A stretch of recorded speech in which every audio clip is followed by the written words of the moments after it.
delighted to be here today and talking about ESG. I guess really what I'm going to focus on today is the why. So why sustainability needs to be on any board agenda. And I'm really going to focus in on making a clear, hopefully a clear business case as to why that should be. We'll touch also just at the end on the what. So, once it is on your agenda, what do you actually need to do? But mainly it'll be around that why question. As Paul mentioned, I'm a co-founder of Sustainability Works. We're a boutique sustainability consulting firm based in Ireland, i.e. we're small, but we, the three co-founders, really we kind of bring together a broad range of skills across sustainability. And generally in sustainability, multidisciplinary approaches work. So, I kind of come from a sustainable finance side. My colleagues work on the corporate sustainability side, but we really bring together policy and innovation and communications, all of those skills, which we find is important in terms of making sustainability simple.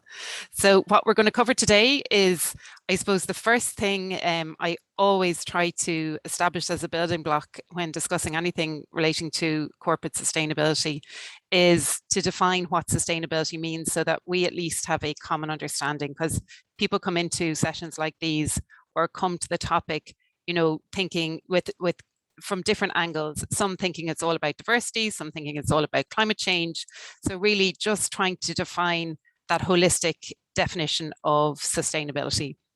And then we'll look at some of the global sustainability challenges we face. We'll look at the global policy response, and then we'll get on to business and why the sustainability agenda matters to business. And then finally, we'll look at sustainability and the role of the board. So, I suppose, as I said, before we ever start talking about what sustainability means for the board, we need to understand and have a common understanding ourselves about what sustainability and being sustainable is about in its broadest sense.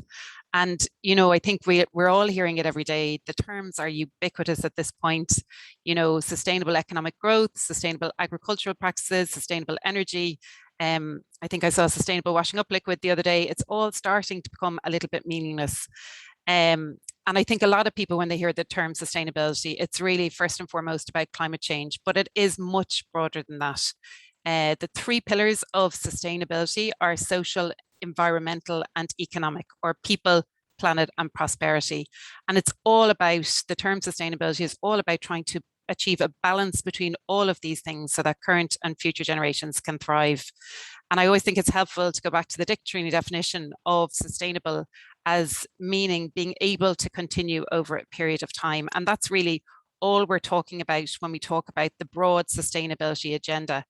It's about whether we can continue to live and produce and consume in the way that we are currently doing, or is the way that we are living as a people putting our environment and our social fabric under threat. So, why wouldn't we be able to continue to live in the way that we currently do? There's four core realities that are driving the conclusion that things need to change and that we're living in an unsustainable way.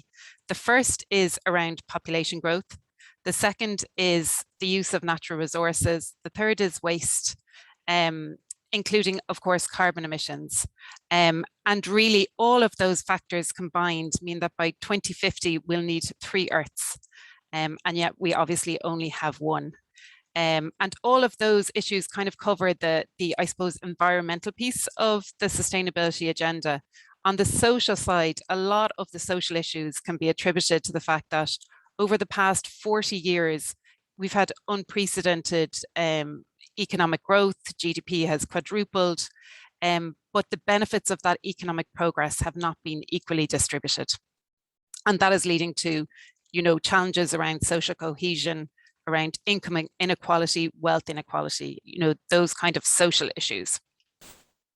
So basically where we are at the moment, is that we are consuming about 1.75 times as many natural resources in a year as the planet can possibly regenerate. And all of that is driving sustainability, environmental challenges really, such as biodiversity loss, resource shortages, and climate change. And that's really what we mean when we say that the way we live is not sustainable, especially with the global population forecast to increase a further 50% this century. So really a lot of the global sustainability challenges that we face are centered around those issues. So, I mentioned their population growth, and just to put that into perspective, for thousands and thousands of years, population only grew slowly. So it took the whole time up to the 1800s, 1803, to reach 1 billion people on the planet. And now there's over 7.8 billion of us. So that's a huge exponential growth over 200 years, multiplied by 8, basically. And we're expected to go up to 11.2 billion by the end of the century and then plateau. And the simple fact of those increasing numbers on a finite planet with finite natural resources and ability to absorb waste means that we are running into challenges. And there's a few key challenges, key graphs that I think will kind of illustrate that. So on this slide, a lot of graphs there, but basically this shows you the correlation. If you remember back the population growth slide, and you can see a small summary of it here on the top left-hand side, but just the correlation of population growth with our use of natural resources and our production of waste. So, literally the carbon emissions, the carbon emissions profile slopes up to the right in the hockey stick way, as they call it, exactly the same as the population growth, as does freshwater use, as does, marine fish capture, as does tropical forest use. So, overfishing, a lot of these issues, it's down to us. It's down simply to the fact of the people on the planet. And this is, I suppose, to illustrate that this is not equally done. So the 1.755 planets that we currently need, it's an average. Some countries are living within their planetary boundaries and others are less so. And a big challenge in relation to transforming the way we live is really that our economic models and our financial theory were all developed in an age of abundance of natural resources. So no value is really being placed on those environmental or natural resources because there were so few people on the planet that as economic development occurred and you cut down natural resources or deplete them in some way, it was fine. There was always more and there was no real value placed on them. But then came the Industrial Revolution, society became dependent on fossil fuels, and there was unprecedented population growth and a linked massive growth in production and consumption of goods and services, which of course brought with it great economic growth, but as we said, not equally done. So around in the 1960s, people started thinking about the fact that there is this growing population on a planet with limits, and a group called the Club of Rome, it was a group of academics and business people, they came together to say, okay, are there limits to growth? What does it mean to be living on a planet with finite natural resources? And what are these links between environmental and social and economic problems, and how best can we solve them? So they identified these 5 limits that you see there. You can see even there, they reference pollution. They don't actually reference carbon emissions as a big issue because it was before its time. But even at this time, that idea of that there are limits to growth was met with great skepticism. But today, that concept of natural limits, it continues. This is the work of Johan Rockström on planetary boundaries. You may have seen him recently in a documentary on Netflix with Sir David Attenborough, all around this idea of what are these planetary boundaries that we basically cannot exceed without running into the risk of impacting how we can live on this earth. And so all this work around planetary boundaries, and he identified 9 areas basically that are indispensable to the survival of humanity. And so we're not talking about survival of the planet. And I think that's the really important change that has come over the recent years. This is now all being talked about in relation to the survival of the people on the planet. The planet will continue in whatever way. These are natural limits to, I suppose, that are really important in order to survive as a people, and I suppose maintain and improve our own living conditions as they are. So things that are natural limits, he's identified 9. I suggest you look up his the Stockholm Resilience Centre for more on this, but it's like issues: how much of our biodiversity can we actually afford to lose and still be able to produce enough food to feed the planet? How much climate warming can the Earth tolerate? And when do, places start to become uninhabitable? How big is the hole in the ozone layer? What is the limit on air pollution? So really, he's identified these 9 kind of critical boundaries. The current status is that 4 out of the 9 are exceeded. So, we're kind of moving towards this unsafe operating space. Though if you watch that documentary, he's very positive that we can absolutely pull back from there. But he's really, these kind of planetary boundaries now are influencing a lot of work in this space and a lot of thinking. So I suppose the impact of all of those sustainability issues are that we have very specific global sustainability challenges across all of those pillars of sustainability: economic, environmental, and social. And really the best, if you're looking for a list of what are the, the challenges that we face as a result of sustainability issues or the sustainability agenda, the best list really is encapsulated in the UN Sustainable Development Goals. It includes, of course, issues like climate change and biodiversity loss. It also includes in there poverty, hunger, equality, economic prosperity. At the core, you could take some time and go through each of these issues and delve into them. But really at the core of all sustainability issues is the big one. It is climate change. I'm just going to talk about that a little bit more, because it just helps bring into focus as well kind of the interrelationship between environmental issues, social issues, and economic issues. So, I think the scientific consensus is clear. The world has a big carbon emissions problem. It's really derived from our human activities since the Industrial Revolution, when we really started burning fossil fuels. That thickening blanket of carbon emissions from that burning is forming a blanket around our atmosphere, and it's heating the planet and changing our climate. So already the Earth's temperature has risen by 1 degree, and scientists have warned that if we don't limit the rise to 1.5 degrees, there will be catastrophic consequences for human life and for the planet. So while all social, environmental, and economic issues are important, really climate change at the moment presents the biggest challenge to humanity. And as I said, what's changing today is that we're not just thinking about the physical impacts, even though they are more increasingly relevant. The extreme weather events, the floods, the rising sea levels, warping transport rails as a result of heat and sparking electricity wires, starting wildfires. But we also are starting to think about the social impacts. So the fact that there's going to have to be involuntary migration due to locations on the planet just becoming too warm and just can no longer be lived in, or down to the fact that scarcity of food or water there. The other social impact, I think, I'm sure everyone's read about the pandemic being linked to, I suppose, our use of natural resources and encroaching upon habitats that previously weren't particularly touched by humanity. And then, as well as the social side, the really very real economic impacts as we seek to decarbonize our economies. So to reduce the carbon emissions with a view to reducing the impact on rising temperatures. Really, there are going to be big economic impacts, and whole industries are going to have to transform as we seek to decarbonize our economies at an epic scale. And, that's going to result in policy changes coming, market changes, technological disruption, and reputational issues that was going to impact businesses in a very real way.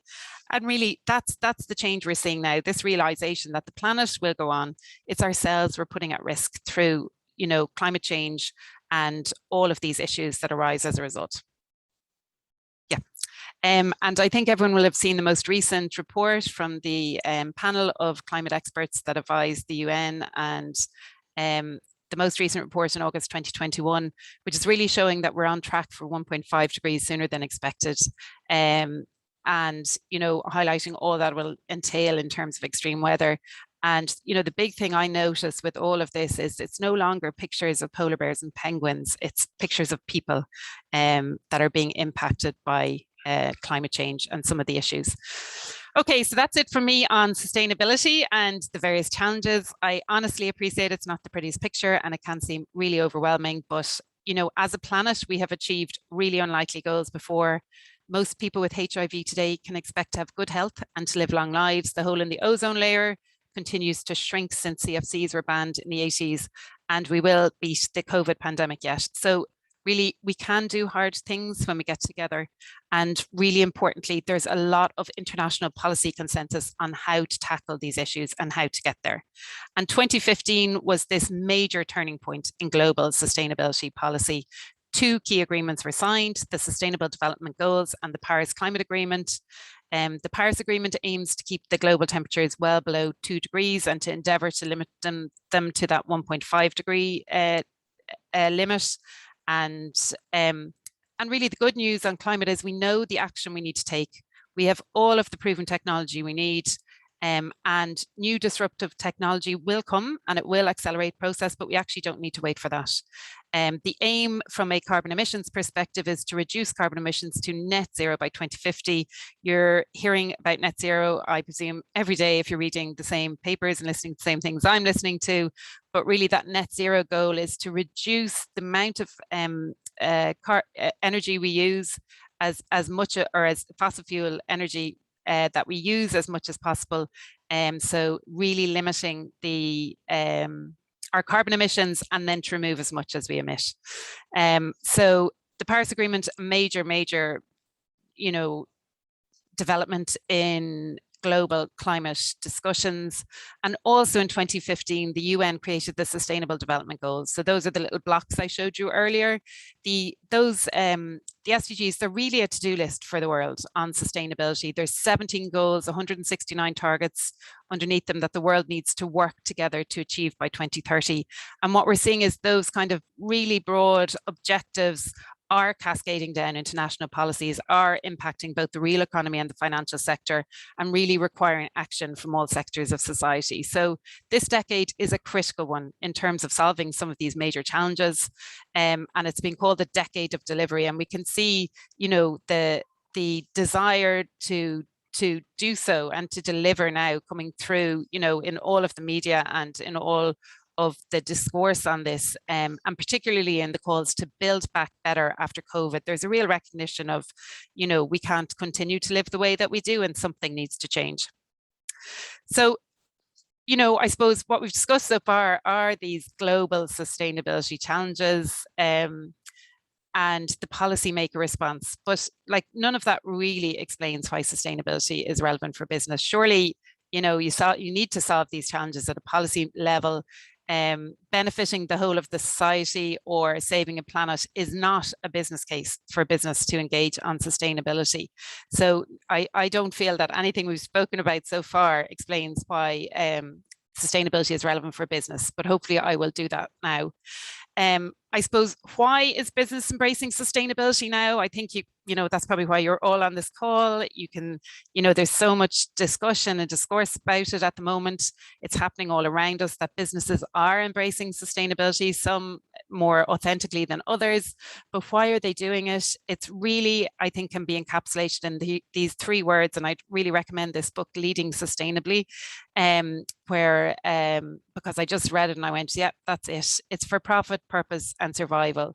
So today's companies, they're recognizing the world is changing. They're recognizing they need to adapt to stay relevant and to stay in business and to future-proof their products and services. And really, they are realizing that the sustainability agenda is about business risk and business opportunity in this changing world.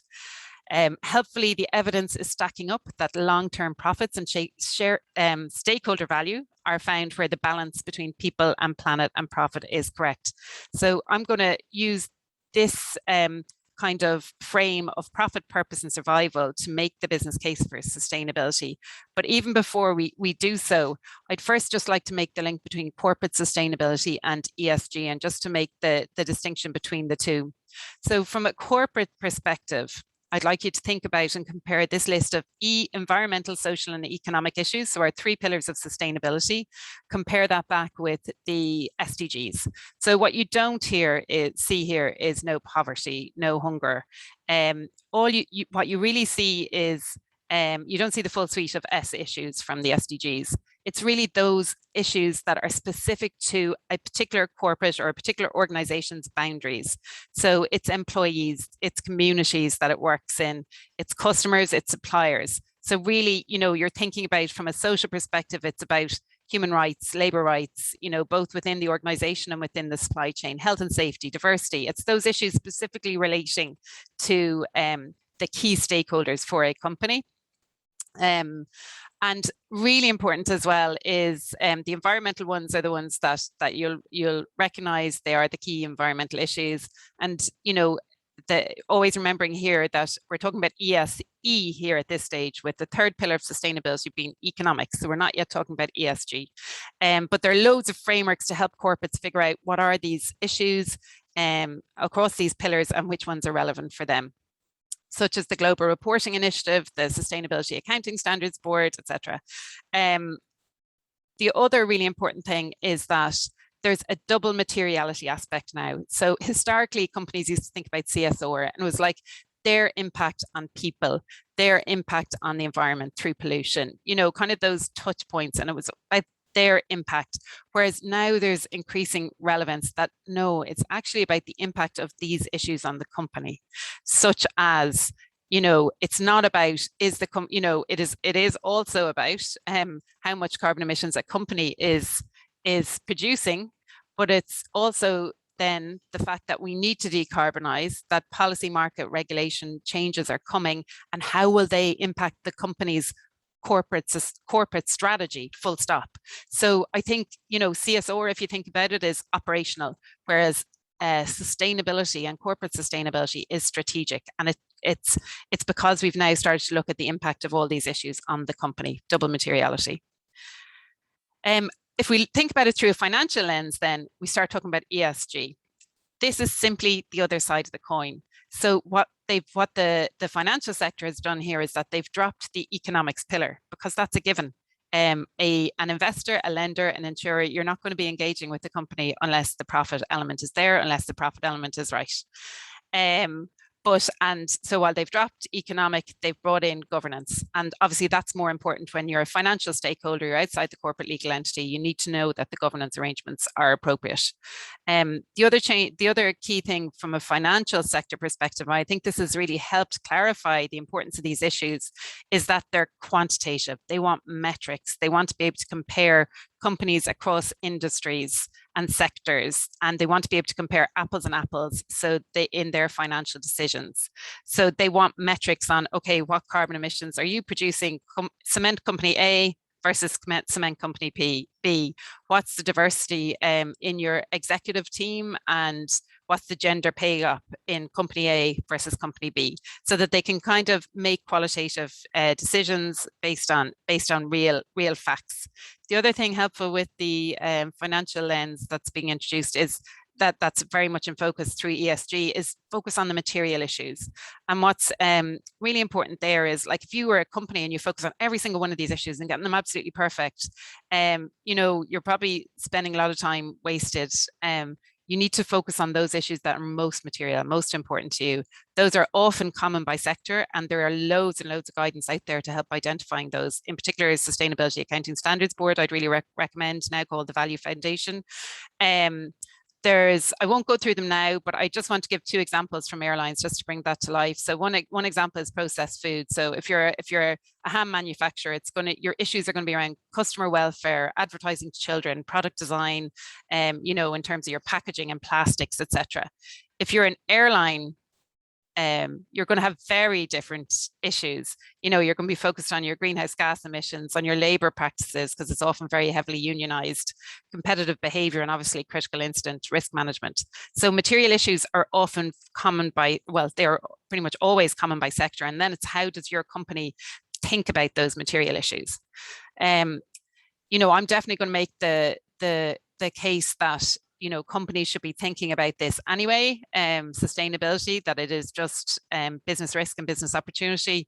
To the extent companies aren't engaging or doing it out of their their own thought process, there's pressures on them from all sides. So from their employees, their millennials looking for purpose, looking for how's their company contributing to their customers, particularly larger customers, large corporate customers in B2B relationships. So think of Microsoft putting pressure on its whole supply chain to completely decarbonize, because they want to not only get to net zero by 2050, but they also want to remove all of the carbon emissions that they have ever been responsible for.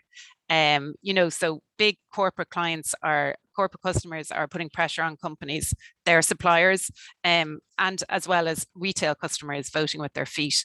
Governments are introducing stricter environmental and social policy and regulation directly impacting companies in the real economy. And the financial sector, so investor, lenders, and insurers, particularly those who are kind of leading on ESG, they've been putting pressure for a while on companies to take these longer term views and think about these issues and how they impact them. And I've just put a triangle up there showing sustainable finance, which is an area that I do a lot of work on.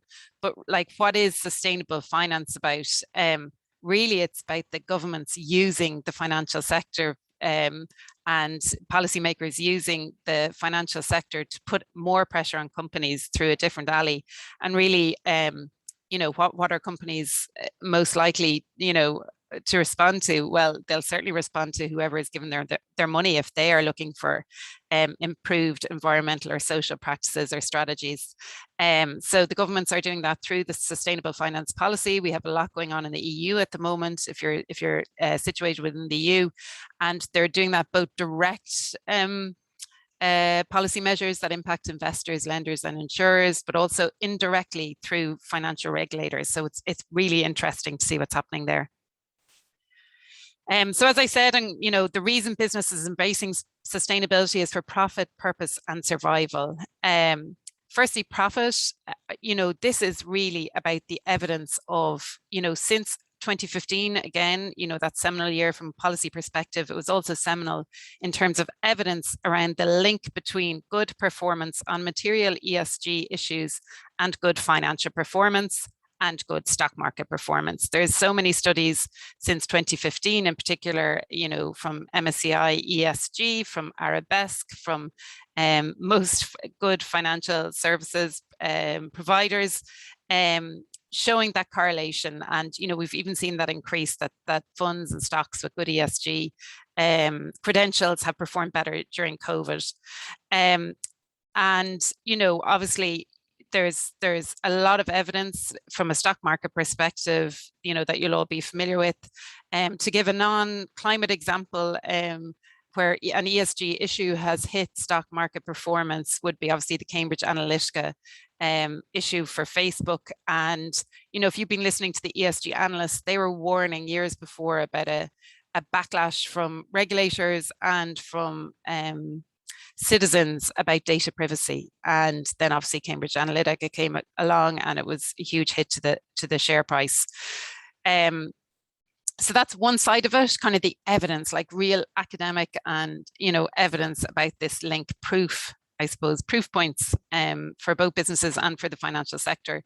The other side of it is the opportunity side, which businesses always love focusing on, obviously. But I suppose when the SDGs and the Paris Climate Agreement were signed, smart people did the numbers and came up with figures, all of them in the trillions, around, the business opportunity associated with delivering on those climate targets and ambitious SDGs. And, it's 90 trillion requires to be invested in innovation and in infrastructure, or 90 trillion by 2030, or 6 trillion a year, or X billions in the EU per year, etc. Like the numbers to decarbonize and kind of develop a more resilient economy are just huge. And that translates into business opportunities. So, from a profit perspective, there's a lot to focus on, and a lot of evidence has been brought forward since 2015. From a purpose perspective, I suppose we've all grown up with that classic Milton Friedman maxim that corporates should maximize shareholder value. And up until recently, it's been the NGOs and governments and civil society urging business to think of a broader stakeholder group. I suppose what's happened in the past, and I think particularly in the past 2, 3 years, is that we're seeing the biggest and boldest investors and corporations saying that we need to expand that Milton Friedman view to take in all stakeholders. And in 2019, the Business Roundtable in the US, the Association of Top CEOs in the US, since the 1970s, they said this is all about the shareholder. And yet in August 2019, they came out with this statement here. Clearly they're again, as I said, from a corporate sustainability perspective, it's about your boundaries, so they say it's all stakeholders focusing on customers, employees, suppliers, communities, and shareholders. So like it's those touch points with the corporation. So, that's about the purpose of a company. It's also kind of important from the new generation of employees, and about purpose, about, millennials in particular, and those coming after them. They want to feel that the company that they are going to work for and spend, or the area they are going to work in for the majority of their lives, hopefully, is, that it has a positive, at least a non-negative impact on people and planet, but preferably a positive one. Like, what are you contributing as a company to solving some of these challenges? And finally, like all parts of society have a role to play in delivering a sustainable future. And as the lifeblood of the economy, businesses certainly do a major role to play. And there is a role to play that is aligned with commercial strategy, and involves recognizing, business risks and opportunities associated with sustainability. So really aligned with commercial purpose. And then finally, I'd just speak to the point around survival.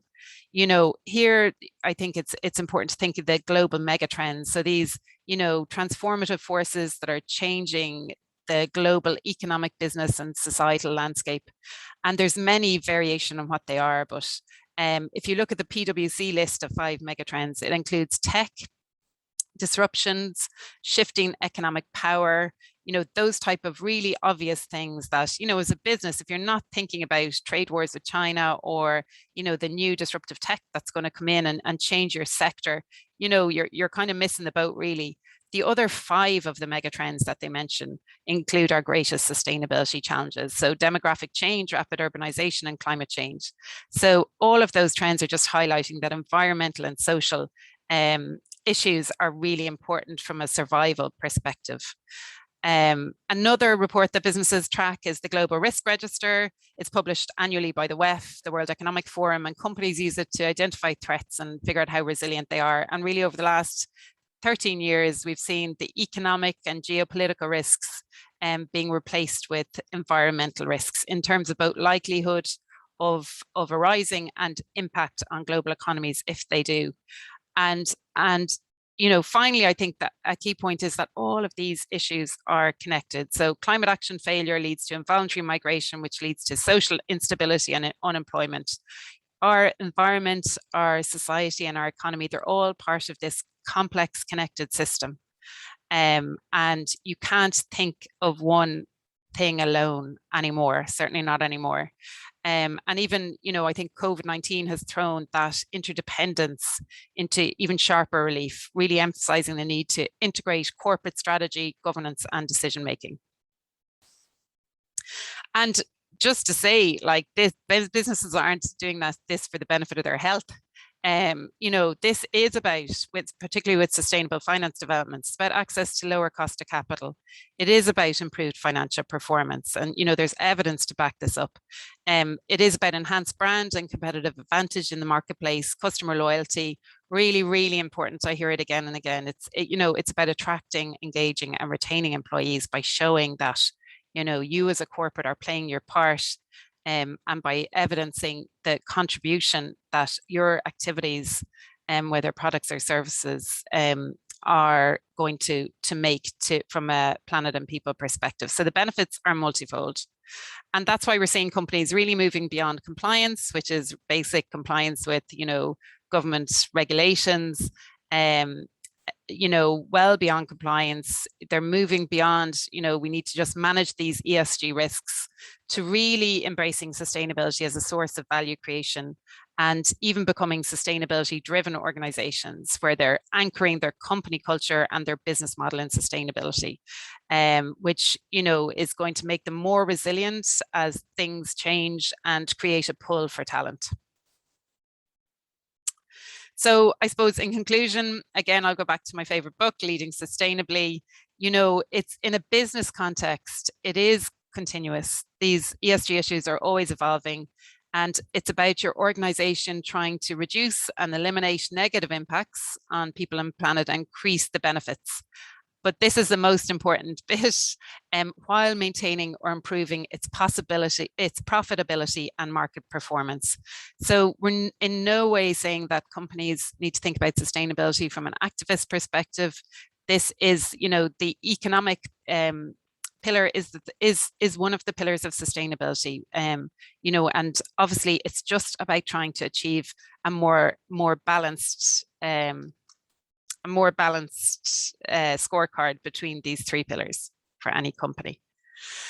So I suppose if I've done my job and I've made the business case for sustainability, then hopefully it's really clear at this point why sustainability should be on the board's agenda.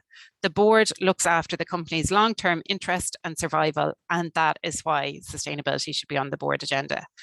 But that's, I suppose, not the end of the story. Knowing the why doesn't mean it's always easy to know what to do next.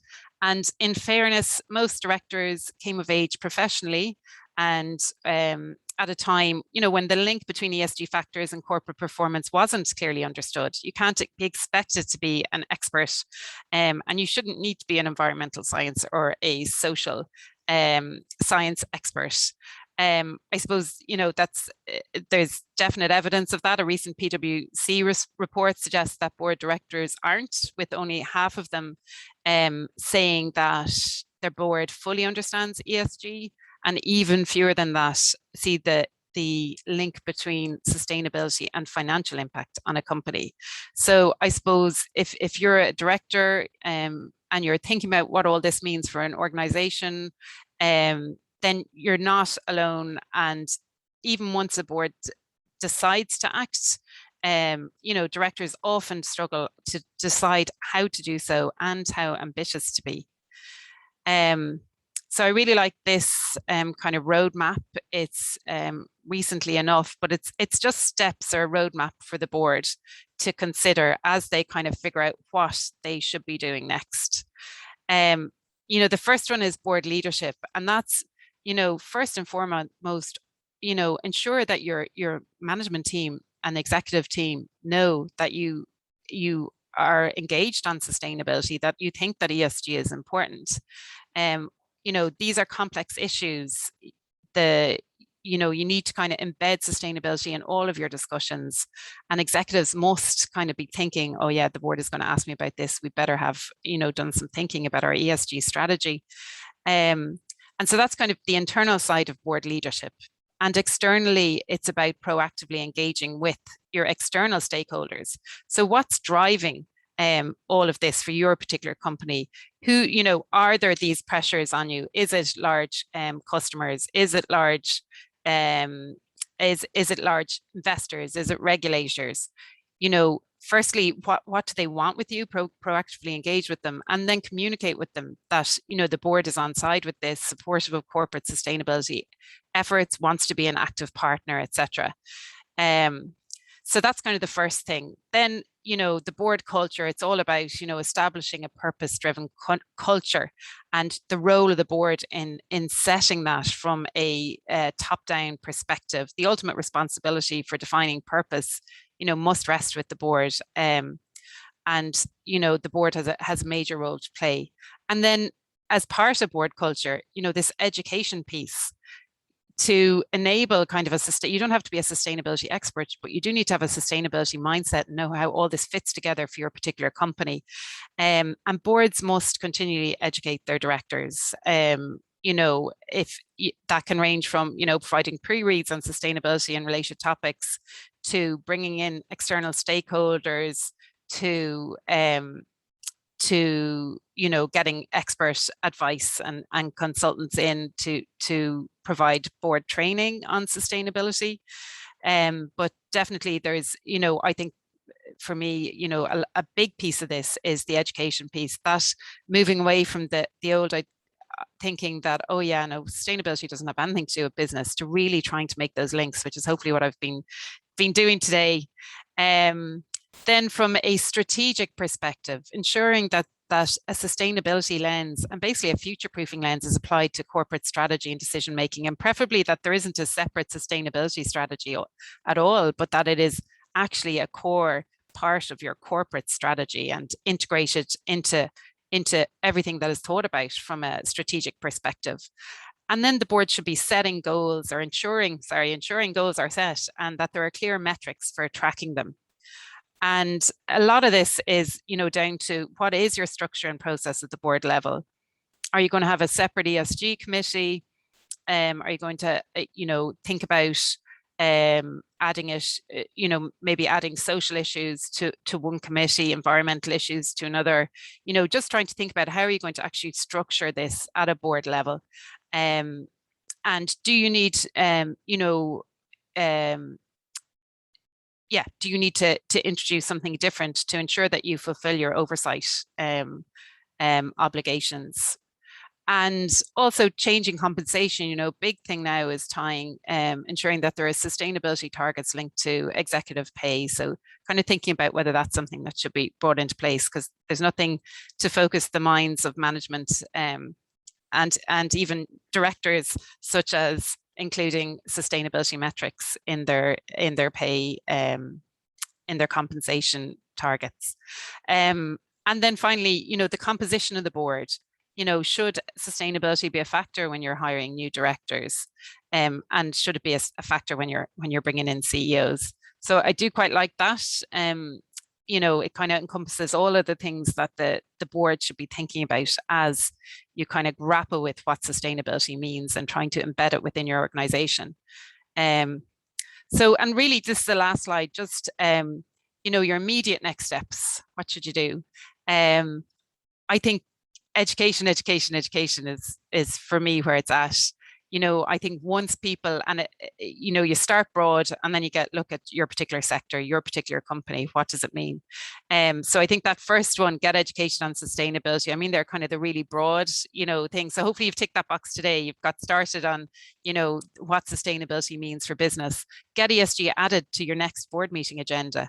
Make sure it's on the board meeting agenda every time. Make sure your management team know that this is important to you, and you're going to be asking them about it and asking them about their goals, their targets, their metrics, their strategy. Look at what's the current ESG oversight structure is, and then consider ESG skills and experience on the board. Look at your skills matrix. Have you got enough experience and skills there? Is there something else you need to add?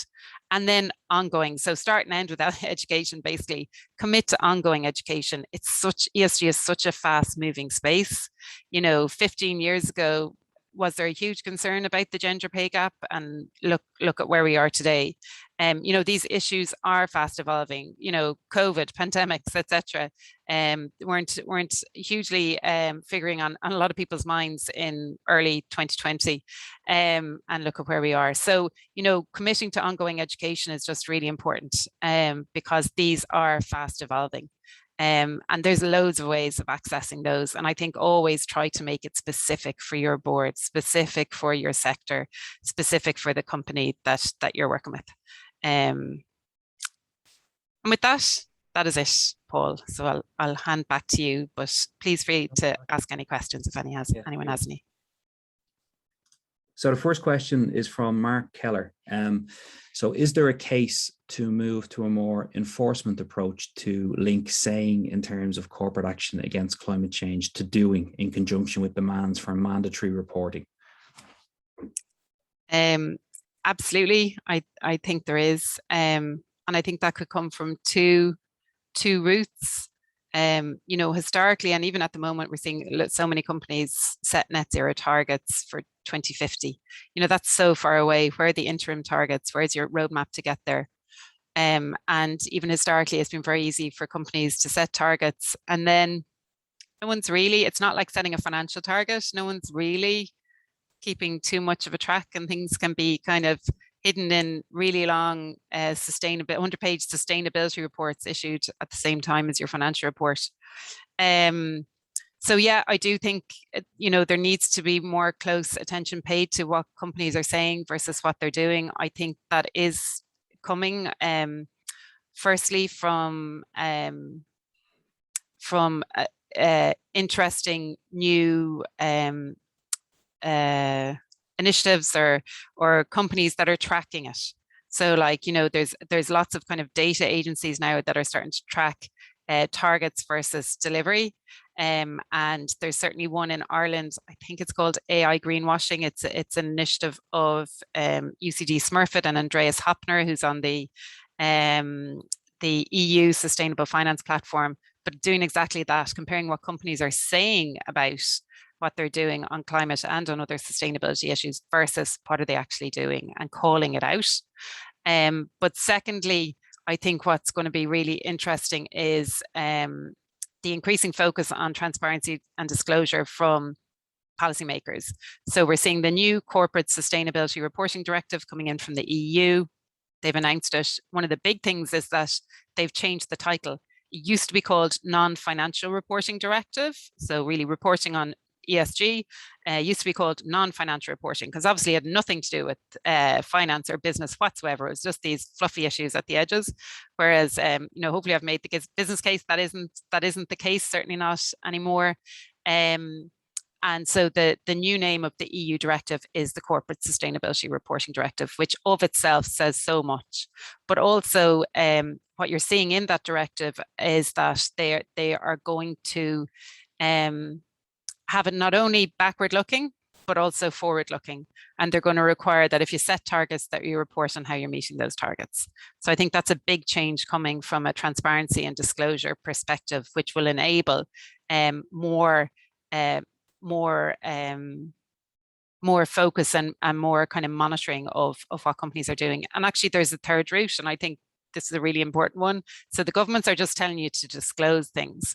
The financial sector then is monitoring what you're actually doing. And I think all of the initiatives from the financial sector, particularly the Task Force on Climate Related Financial Disclosure, that's all about requiring information to be published by companies to the markets, so that the financial sector can then make informed decisions. And the really important thing is there that if you're an investor, you can back it's about backing your convictions. So if you think we really are going to head to a decarbonized economy, you can move your money away from browner activities towards greener companies. And similarly, if you're a climate denier altogether, still you can back your conviction with your capital. So I think the financial sector, out of those three actually that I've just given you, I think the financial sector is going to have such they're the stick. The stick is coming, I think, from them in a lot of cases. Thanks, Laura. Another question from Mark Keller.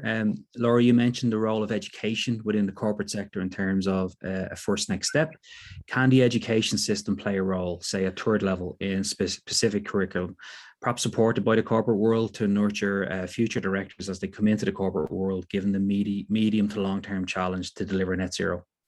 Absolutely. Yeah, it's absolutely key. I lecture on sustainable finance in UCD Smurfit, University College Dublin Smurfit. It's a business school, but sustainability should be a core element of every course, like in third level. It's relevant for every sector, and it's relevant for everyone that's going through MBAs, everyone that's coming up through undergraduate courses. It's relevant for accountants, and you're now, so absolutely, I think no argument from me there. Yeah, the education system has a huge role to play, because a lot of this is about making the links and really understanding the evidence and the direction of travel on all of this. And then you go, oh, right, now I understand what it means for business. But until then, I totally agree. Thanks, Laura. Question from Leslie Williams. What does Laura think about the view put forward recently by Tariq Fancy that only governments can force the changes needed to reduce CO2 and meet the net zero target? I'd add to, I agree that they need to act. I think the challenge with governments is there hasn't been the societal support for really strong policy action on carbon. Whether it's, carbon taxes, they haven't been given the permission to act, and really all governments want to be voted in again. We saw what happened with the Gilets jaunes in France, when, carbon taxes were increased there. We saw a government fall in Australia when they We're talking about carbon taxes there a number of years ago, and that's all very, very recent. I do think that is changing. I do think there is now societal acceptance that these wildfires, because it was always, oh, global warming. It's like, it's about the polar bears and the penguins and people in Pacific Oceans. We might lose a few islands, kind of thing. Whereas now people are seeing, and it's years away. Whereas now people are saying, oh no, it's actually really close to home. In the developed world, in particular, I think that's really changing things, and I think the societal acceptance is coming that governments have to act, and I think governments will act once they get that kind of societal acceptance. Are they the only ones that can force the changes? No, I actually totally believe that the financial sector has a huge role to play, and the business case for the corporates to engage on sustainability is the same business case for the investors, lenders, and insurers of those companies to engage on sustainability. And some of those investors have very long-term, time horizons as compared with management in a corporate, or even as compared with the government. And I really think they can move the dial on this as well, in terms of forcing the changes needed, because they are trying to protect their investments. So I don't think it's only governments. I think it's the financial sector as well, and I think we're seeing it happen. Great, thanks, Laura. I think that's all the questions answered. I suppose maybe just a last point to elaborate on. You mentioned some of the agencies out there that start collect data in this space. Have you done much research yourself into the different credit rating agencies in relation to ESG? There's a lot of I suppose just uncomfort with the fact that ESG rating agencies come up with a different answer. So, if you go to one credit rating agency for, out of the big ones, it's 0.99 likely, the correlation is 0.99 between Standard & Poor's and Fitch. The way they're going to give you the same answer from a credit rating perspective, whereas the correlation between ESG rating agencies can be 0.64. So you get a very different answer. One ESG rating agency will give you a 5-star report. The other will go, oh no, we don't like this, it's 3-star.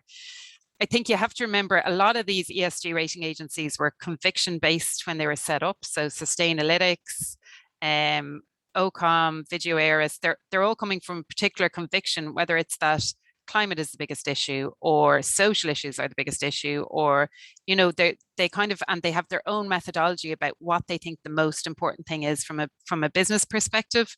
So I think you really need to get underneath the ESG rating agencies and try and understand what one, if you're an investor or if you're a company, who do you agree with? There's no problem with them having different views. It's about you as who's the user of that information. Well, what view do you agree with? And then go with those guys.